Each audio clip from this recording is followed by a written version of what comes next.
Two Virginia women report extraordinary stories of being abducted together by aliens for more than 40 years. Anna Jamerson and Beth Collings, not their real names, claim these so-called paired abductions are ongoing to this day. Beth is a professional horse trainer, lecturer, and farm manager. She works for Anna, who owns a horse farm, and is also a consultant for the U.S. Forest Service. I'm not entirely sure how many experiences Anna and I shared.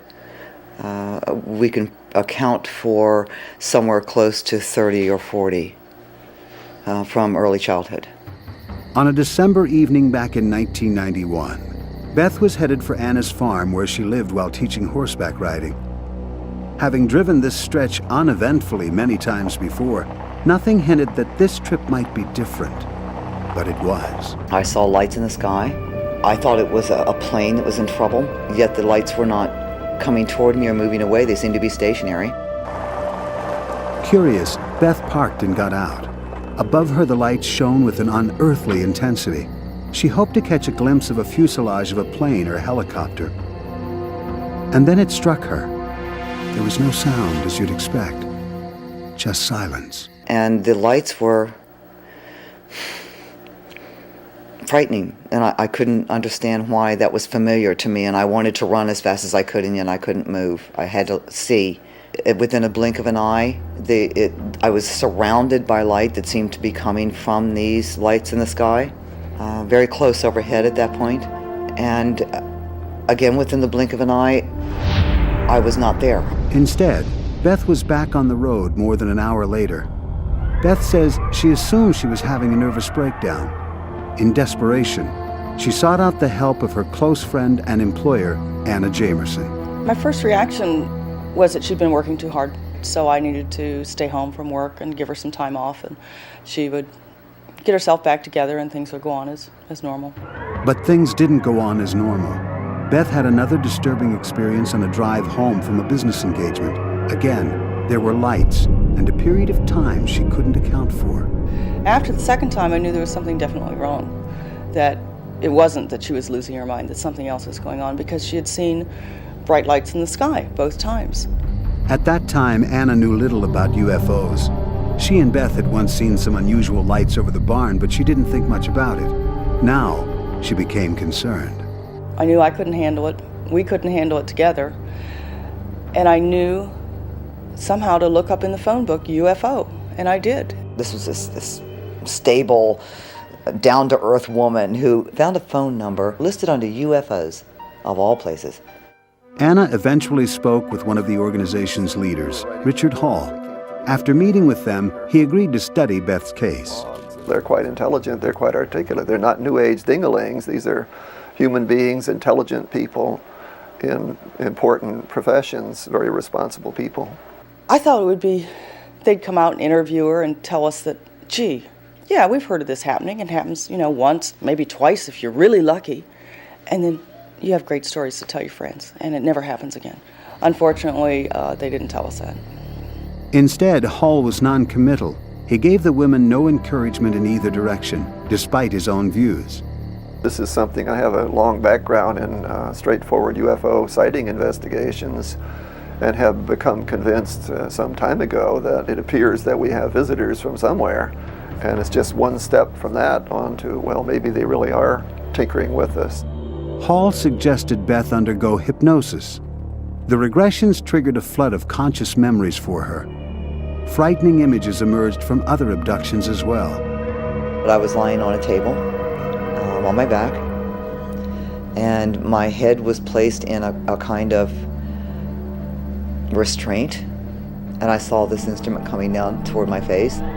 I was terrified, first of all. Secondly, when I realized what they were going to do with this pronged instrument, I couldn't believe it. Beth claims she could feel the pressure of her eyeball being pulled free of the socket, and that it was extremely painful. Unconcerned, the aliens went about their business. Something was done behind the eyeball, some procedure behind the eyeball that I could feel but I couldn't see, obviously. The eyeball was then in some way reinserted or replaced in the socket. Beth's accounts were disturbing. Yet equally striking were Anna's strong emotional reactions to them. Hall suggested that she, too, undergo hypnosis. I screamed because right in front of my eyes, the first thing I saw when I was hypnotized, and she took me back to the time when the headache started, I had huge black eyes right here in front of me. Unsettling flashbacks, dreams, and partial memories. Many concerning, disturbing medical procedures are typical of those who believe they've been abducted. They seem to continue to put probes and either inject stuff or take stuff out of the back of my head from my brain. They ram stuff up my nose, they have burst my eardrum, I've had holes in my head, behind my ear. I have had stuff injected into my veins and my arms. Skeptics of alien abductions often point to the seemingly crude nature of the medical procedures described by Anna and other purported alien abductees. Is this further evidence of the human imagination at work? In every case, what the people report are a distillation of their own experiences. You know, the flash of light, the blinding light, the beam that pulls you up, and so on. These are your own experiences. This may not be the way a real advanced civilization would do it. And skeptics ask, why would the aliens invest time and attention in duplicating such trivial experiments? If there's a superintelligence out there, they don't have to abduct people. They can know everything there is to know from one drop of blood by one person. I will say that in the case of Beth and Anna and many other abductees that we've studied around this area, we have seen physical evidence. We have seen the markings on the body that are so common. Critics say that the markings Hall refers to may well be ordinary scars and not compelling evidence of alien contact. In fact, as Hall admits, there is no physical evidence that would stand the test of scientific scrutiny. Even abductees have their doubts. I'm always questioning the validity of my experiences. I'm always questioning what I remember, because memory is in itself fallible. I don't think it's likely that we're going to find proof, absolute proof in a strict scientific sense, that people seem to demand anytime soon. But even without evidence, Beth and Anna claim to have been snatched a combined total of over 100 times. They believe that often they were abducted together. The same things will happen to us the same nights. When we're abducted, we'll go through the same program together, but there are still times when she'll be abducted and I won't, or I'll be abducted and she won't. Or once we're abducted together, we'll be separated somewhere during the experience and then come back alone. Together or alone, Beth and Anna say one thing seems certain: the abductions will go on.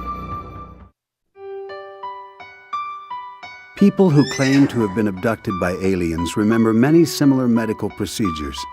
According to Beth Collings and Anna Jamerson, some of the experiments include alien-induced pregnancies. The procedure for pregnancy was insemination, a form of insemination. There was no sexual contact, certainly, but the action was very much like insemination.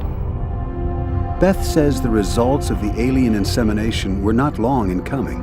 I would have an abduction. A month or more later, I would start having morning sickness. Later, Beth says she would be abducted again and something removed. Then, according to Beth, the symptoms would cease. They take it as if you were nothing more than an incubator. It's like being raped over and over and over again. No anomalous pregnancy has ever been medically documented in an abductee. Nevertheless, Anna and Beth even describe being presented with hybrid human-alien offspring. When this child is supposedly born, it's presented, and I have been told, this is your child. It looks like a cross between human and them. I don't feel like it's mine. I don't relate to it. I remember them presenting me with children they tell me are mine, and they want me to hold them, and I won't, and I've dropped them. Both skeptics and believers wonder why extraterrestrials would so aggressively manipulate the lives of Beth and Anna. Anna says she has seen visions of the destruction of the earth by earthquakes, windstorms, and fires. She says the aliens have her in intense training to learn to fly alien spacecraft, and assumes this training will enable her to leave the planet if these terrible times come to pass. This is where I at least feel I get to pilot the ship, steer the ship. I've been told I'm being prepared to live some other place, whether that be another planet or a spaceship, or all I know is it's someplace else. Beth still prays for an end to the ongoing abductions. When I'm terribly, terribly frightened, and its typical human response is, oh God, get me out of here. If you save me from this, I'll do anything you want. Whatever the true nature of the abduction experience, it appears that Anna and Beth are among the many people in the country and all over the world who are engaged in an earnest attempt to understand a mystery that has taken over their lives. At first, they were fragments of memory. As a child, Clare Holcomb had pastoral visions. Sometimes they were strange, sometimes they were disturbing, and later on they became terrifying. She never knew what it meant until she was an adult. In 1987, Clare was looking for a career change. She responded to an ad for full-time help on a horse farm. Her interview with ranch owner Diana Graves was a turning point. It was sort of, I know this person. And she was very comfortable around the horses. And it was sort of an instant recognition. And I hired her that day. I felt when I first met Diana that I must have met her somewhere before or seen her somewhere before.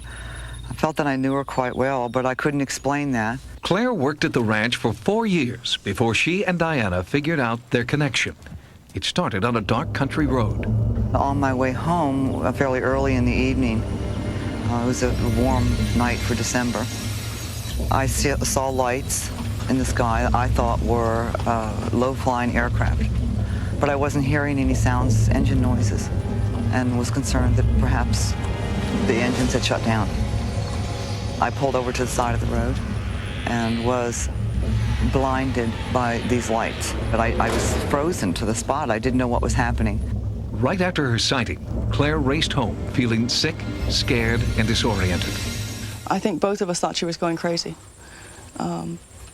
Too much stress that, maybe she'd had a blackout. We couldn't explain the missing time. We didn't know what it was at the time. The first thing that I noticed from that first experience was that my contact lenses appeared to be missing from my eyes. And I certainly had them in when I was driving.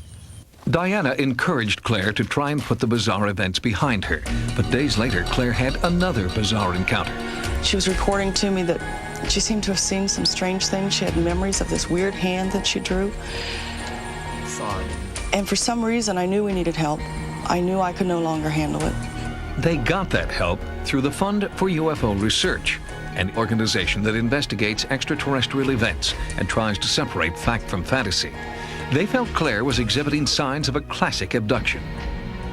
And many of the things she said, while not completely unique, were disturbing things that I had read about before, and I had no reason to think that she was making the thing up or that it was being fabricated in any way. It was startling to us that anybody could possibly have experienced these things, and we've never heard about it. The abduction syndrome is essentially this pattern that you do get from collecting data from a large number of people, and it has all of these common features, the fundamental one being missing time. Then there are others, the markings, the very strange medical problems that they often develop. Along with Clare's health problems, Diana noticed that her employee was also seeing some health benefits. Clare's eyesight dramatically improved after her first abduction. Strangely, Diana's health started following the same course. My eyes had improved dramatically, and I could think of no other rational explanation why my eyesight was also improving, unless I too was being abducted. Diana wanted to know more and chose hypnotherapy as a way to retrieve her abduction memories. Her first session was traumatic. And sure enough, the first memory I had was screaming because I had alien eyes right in front of my face, and I couldn't get away from them. Robert, what are they doing to you? What are they doing to you? Doing something to my head. You're okay. The way the events occur, I'm very convinced that she has experienced something, and what seems to be happening seems to be really, truly happening to her. She has the marks on her body. Under hypnosis, Claire was also recalling vivid memories of torture, experimentation, and forced reproduction. We'd had some severe ice storms. It had been bitter cold. As is often the case, I was abducted from my bedroom. I had a nightgown on with no shoes. Naturally, I didn't sleep in my shoes. And when I was brought back, they made a mistake, which they sometimes do. And instead of putting me back in the house, they left me outside. When I thought I was going to die, the aliens came back, picked me up, and put me back in the house, in my bedroom. But the next morning, all the skin on the bottom of my feet had been burned off from sticking to the ice. My conscious memory abductions are very fragmentary. I'll have a little bit of a memory of actually seeing a gray standing beside my bed at night, or being poked in the back. I'll have a memory of seeing either a blue or an orange light fill my room. The women could not escape the relentless fear that accompanied their abduction experiences. They sought help from world-renowned abduction expert Bud Hopkins. They were extremely impressive, articulate, obviously filled with a lot of emotion about their experiences. There was a lot of anger, a lot of fear, and I was just extremely impressed with them. While discussing and comparing their separate abduction memories, Claire and Diana made a dramatic discovery. We were both in a large room, and scenes were being projected, very disturbing scenes of devastation. We were told to watch it and to learn from it and to understand that these things were happening. We were, in fact, holding each other's hand. Well, the issue of shared abductions is something we should sort out here. Many, many, many people are abducted with other abductees.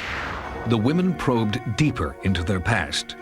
Claire recalled a childhood abduction memory that she had shared with a little girl visiting from England. When I was about 12 years old and had been on a picnic with some friends from school, I moved off by myself to sit on a bench. For some reason, I saw a little girl coming toward me that I didn't at the time recognize, and she was wearing a blue uniform. She had some kind of an accent that I thought might be British. Without stopping to think or discuss why we were doing this, we both meandered away from the picnic area into the woods, and were subsequently abducted from that clearing together. The girl she was describing sounded like me when I was about the same age. And when Claire described to me what this other little English girl was wearing, I then went to the closet and pulled out a jacket that exactly matched her description. She described to me how she used to dress going to school in England at that time, and I didn't know she'd attended school in England when she was 9 years old. I was that other child. We found a pattern that they had been abducted since childhood, separately, brought together, and made to interact as if the aliens were interested in human relationships and human friendships. I'm completely convinced that they have planned Claire and my meeting since they started, since we were such small children. I think it's amazing that we met again in this life, in this world. Although I can't explain it. Her coming to this farm 5 years ago was a coincidence. They arranged it, they planned it. I don't know why they planned it. I'm glad we met, but they planned it.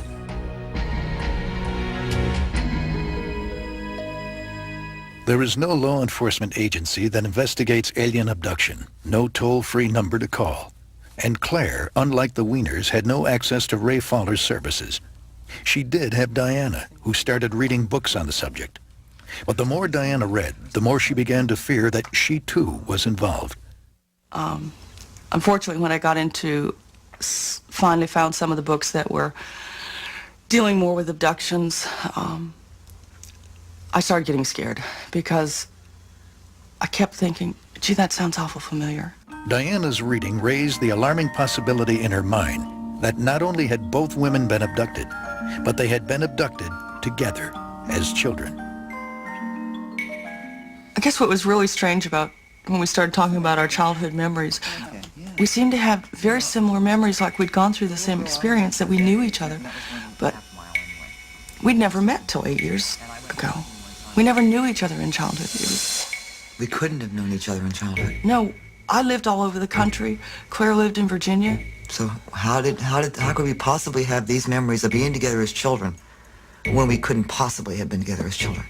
Unless something had taken them from their homes, brought them together, and then returned them to their unsuspecting families. I remembered an incident when I was about 12 years old, and it was during the summer when we were out on a picnic. I was out with friends from school.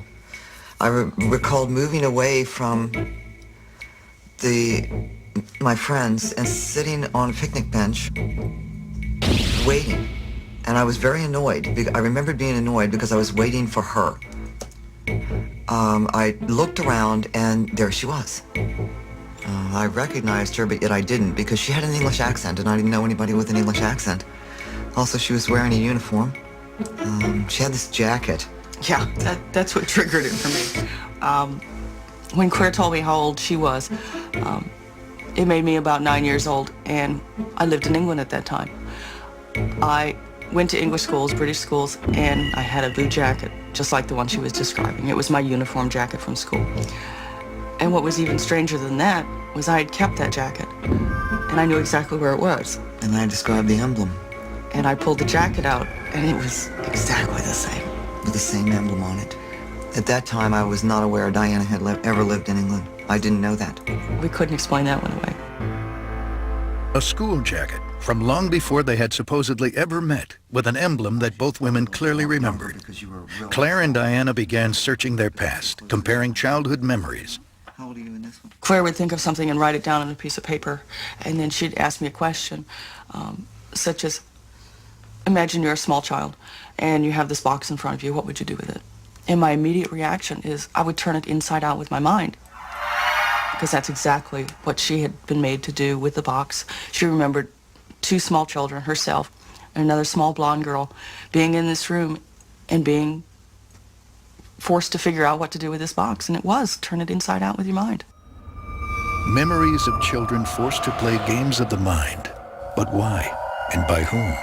These same beings, whatever they were present whenever we were present. Always in the background, somewhere just on the edge of your vision, there's one of these great guys. At least one. At least one. Watching. But not all the games were so innocent. The fire stick was not a fun time. We both had memories of being in a round room with one of the gray guys with this stick. And he would throw the stick and it would whiz around the room. And we would try and catch it, but it would burn. I remember us standing back to back in this room with this fire stick whizzing around, knowing that it would hurt anytime it touched us. And finally coming to the conclusion that we together had to make that stick go back to that alien. We could control it with our minds. But it was scary in the sense that somehow the rules had changed. Now, instead of there being sort of a learning, fun, new kind of, well, we don't have these games at home, to an experience that was frightening, intimidating, where there was only one way out. And what if you never got it right?